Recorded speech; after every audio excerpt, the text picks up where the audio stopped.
Hey, it's Wandered Off. Chris and Brandy coming at you live. Well, I guess I'm really not live. We're really not used to camera facing, so bear with us. This is a new thing for us. If you are new to our channel, welcome. If not, you'll know that we've got lots of videos of hiking, RVing, hotel tours. We just love being outside.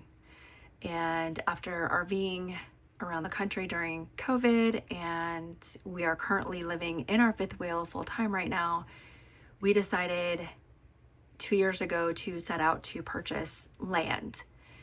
And that process was an interesting process because in our minds, we had 40 acres. We wanted to be at enough elevation where we did not get frost or freeze. A little bit of snow may be okay, but we really weren't looking for that. But we wanted the cooler weather. We wanted inexpensive.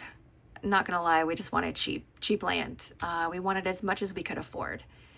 So we set out with 40 acres and we had all of northern Arizona in mind. A lot of counties have different restrictions.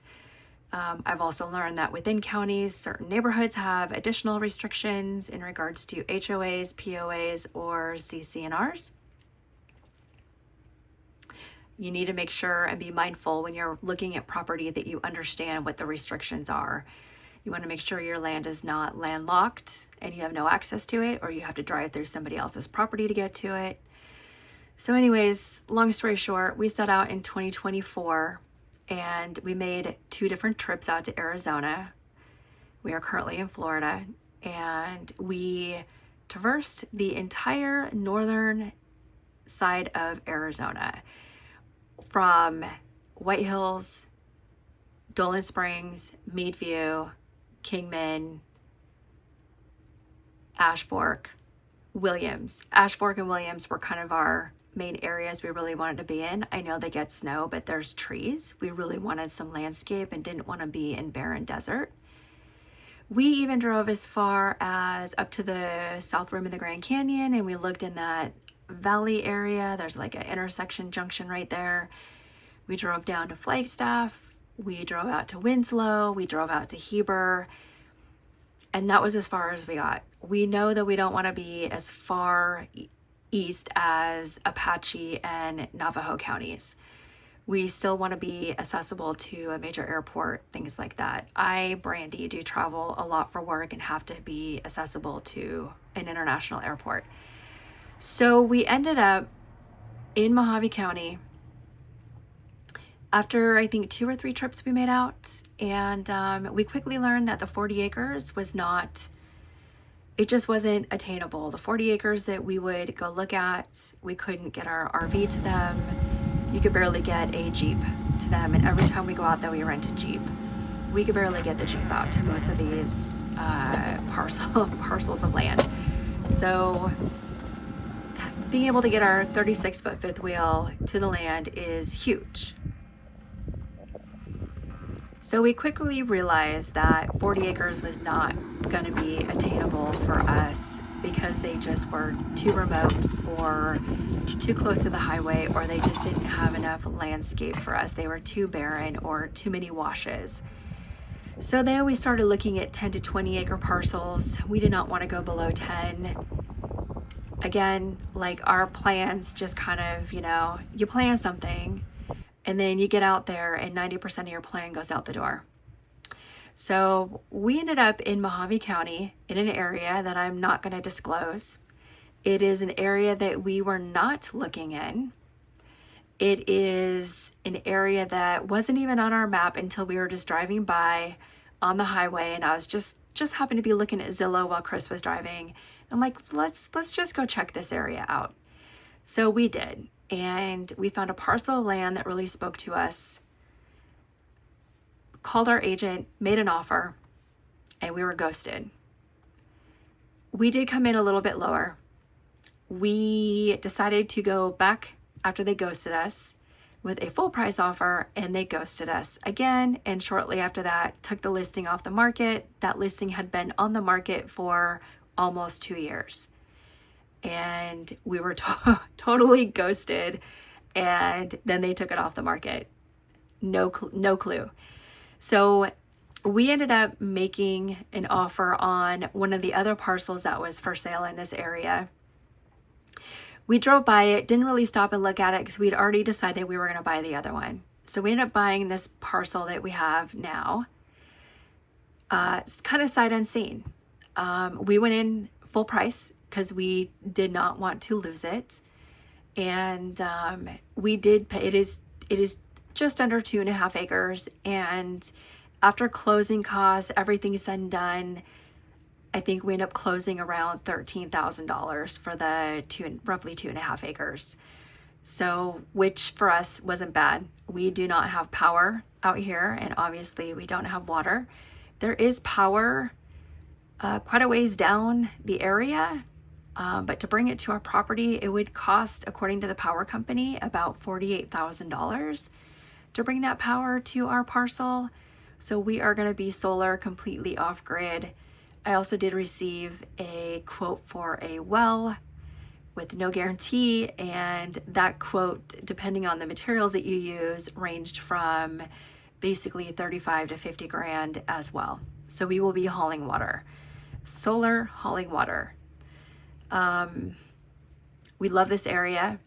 It has, as you can see, Joshua trees, yucca trees. It has some landscape to it. We didn't want to be barren. We're also at a little bit of an elevation where there is absolutely no frost that we have seen in the last couple of years. Good morning. Doing good. How are you? So you haven't hit any hard surface yet, have you? This is all soft? What's that? This is all soft dirt? To the side. You'd be in the hole. Don't want to be in the hole. If you want to let it come up here to the end like this here. Okay. Yeah, it just keeps caving off, see? Oh, wow. Okay. We closed on the land in the middle of 2024. And then we let it sit for a bit. Being in Florida, it's kind of hard to get out here to the property and get what we want to get done. And so we ended up coming back out in the early portion of 2025, and we met with some people in regards to septic. This parcel already came with a full address, so we had no issues getting a septic permit and getting a septic put in and getting that closed out. We ended up using a local septic guy to this area who was really reasonable with his pricing. He was super great.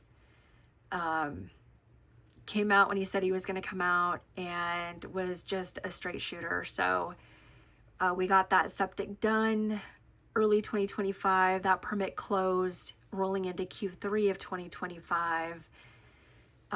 We didn't get back out to the property until late 2025. We were out there twice. And we also paid this septic person to also clear our land. They cleared the entire lot for us, which you'll see in the next video. That was also reasonable too. So I think we were roughly about $8,500 for the septic. Septic big enough for a 3-bedroom home. And then I think we paid a couple grand for him to clear the land, if I remember correctly. I think everything, the septic and land clearing, was 10 grand. It was no more than 10 grand. I do know that. So thanks for joining us. This is just our beginning. This is just the beginning of our journey. We do plan on building a container compound here. We are not going to do a barn dough. That seems to be a very popular option right now with off-gridders. We do not want a barn dough. We do not want to do a shed conversion either. We are both in construction. And so we feel like if we were going to do a shed conversion, we would just buy wood and build our own. So we are opting for containers. This one's dead for sure. Yeah, it's on the ground. This is all nice property right here.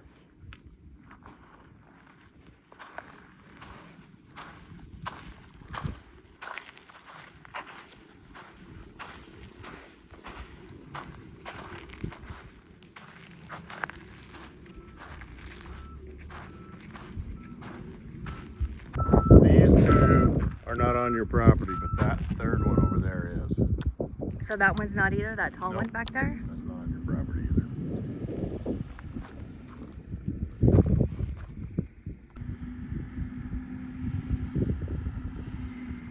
And then all the way back, you see the big Joshua tree behind your pink flag?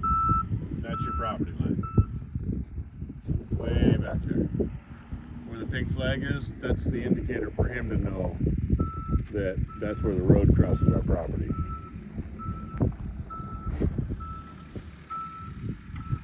You need to bring rock in if you want to make those rockery things. We're going to have to collect rocks to make those rockery things. You got another 100 yards up. You can barely see it because it's so low down into the grass.